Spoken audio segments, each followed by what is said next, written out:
এনেকুৱা হ'ব পাৰে নি যে য'ত ফিটা কাটিছে তাত কৰি দিছে, মই ফিটা কটা নাই, দেখোন নকৰিব। মোক কোৱা নাই কিয়? মইতো MLA হয়।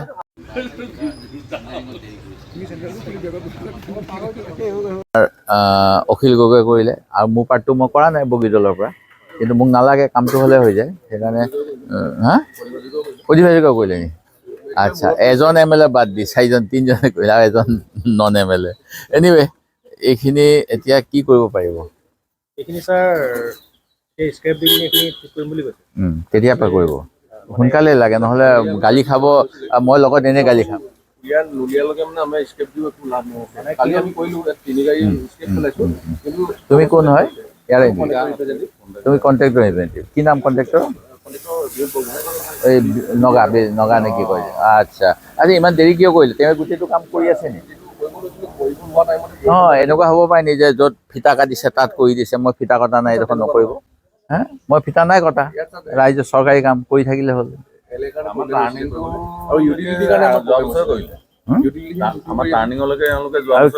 কিমান দিন আগত? বহুত দিন হৈ গ'ল নহয়।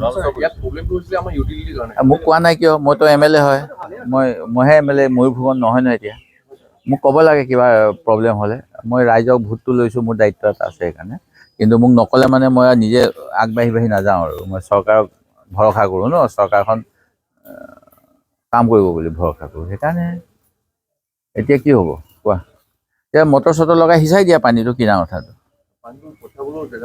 পঠাবলৈ জেগা নাই।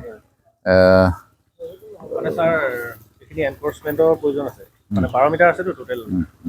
12 মিটাৰ আছে। এতিয়া কিমান মিটাৰ পাইছে? 8 মিটাৰ, 9 মিটাৰ, 7 মিটাৰ তেনেকৈ আছে। তো এতিয়া এনফৰ্চমেণ্টৰ প্ৰয়োজন আছে, সেইখিনি কৰিব লাগিব। আৰু লগতে মানে কি হ'ল, আমি ইয়াত মানে ড্ৰেইনৰ প্ৰভিজন নাই যদিও ৱৰ্কিং কৰি মানে ড্ৰেইনৰ প্ৰভিজন এটা কৰিব লাগিব। সেইখিনি মানে সুবিধাখিনি লাগিব, সহযোগ কৰিব লাগিব। অলপ ৰাইজৰ সহযোগ লাগিব। এইটো অসম মালা বুলি মুখ্যমন্ত্ৰীয়ে দিছে, সেই গতিকে মুখ্যমন্ত্ৰীৰ কথাটো গ্ৰহণ কৰিব লাগিব আৰু। 50 মিটাৰত এটা কালভাৰ্ট আছে, সেই ড্ৰেইনটোৱে তাত পেলাই দিয়া হ'ব।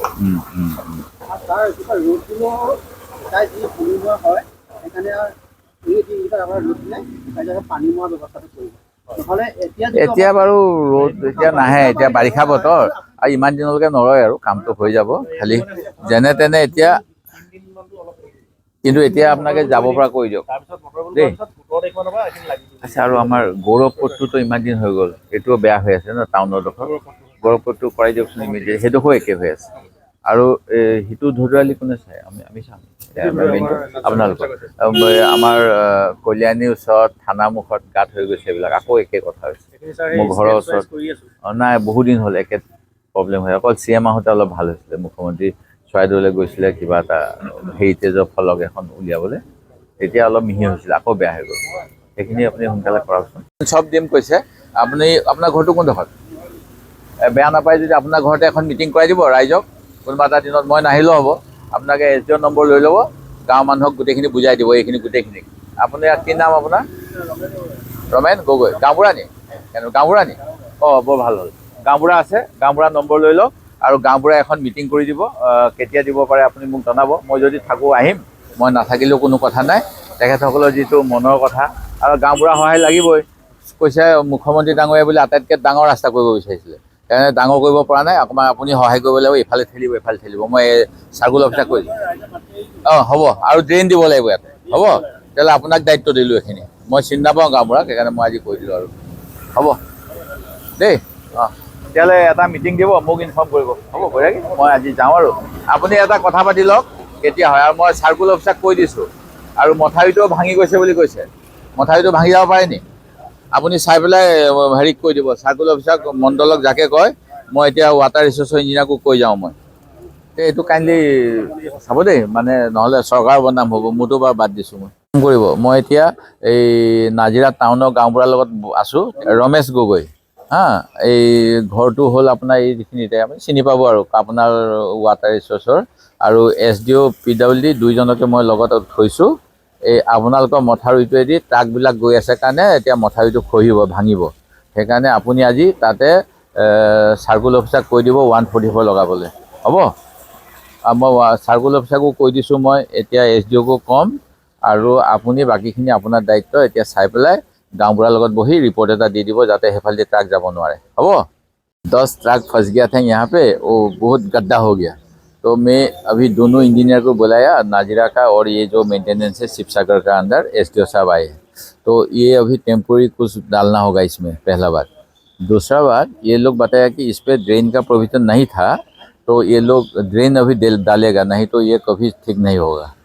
तो मैं सर्कल ऑफिसर को भी बोल दिया, वो मदद करेगा, आप थोड़ा नज़र रखिएगा, पहला बात। और हाँ, और दूसरी बात है, ये अभी गाड़ी सब डाइवर्ट हो गया, ट्रक भी चला गया, और जो मथावरी है ना END का जो रोड कम बांध, तो वहाँ पे भी अभी वो डैमेज होने वाला है, ठीक है। तो जो गुरुकुल वाला स्कूल, इसीलिए मैं SDO वाटर रिसोर्स को भी बताया अभी इंस्पेक्शन करने के लिए, और यहाँ का जो टाउन का गाँव बुढ़ा है रोमेन गोगोई, इनको भी बोल दिया जिम्मेदारी लेने के लिए। तो आप थोड़ा मॉनिटरिंग कर दीजिएगा। হ'ল যে বৰালি এজন দুজন বিধায়ক আৰু আমাৰ শিৱসাগৰ জিলাত 3জন বিধায়ক, মোক বাদ দি 2জন বিধায়কে ইয়াৰ আধাৰ হিলা কৰিলে বেলেগ বেলেগ সময়ত, আৰু এজন প্ৰাক্তন বিধায়কে কৰিলে দিখৌ মুখৰ পৰা আৰম্ভ কৰি যিটো আমাৰ নাজিৰা ONGC চাৰিআলিলৈকে হয়।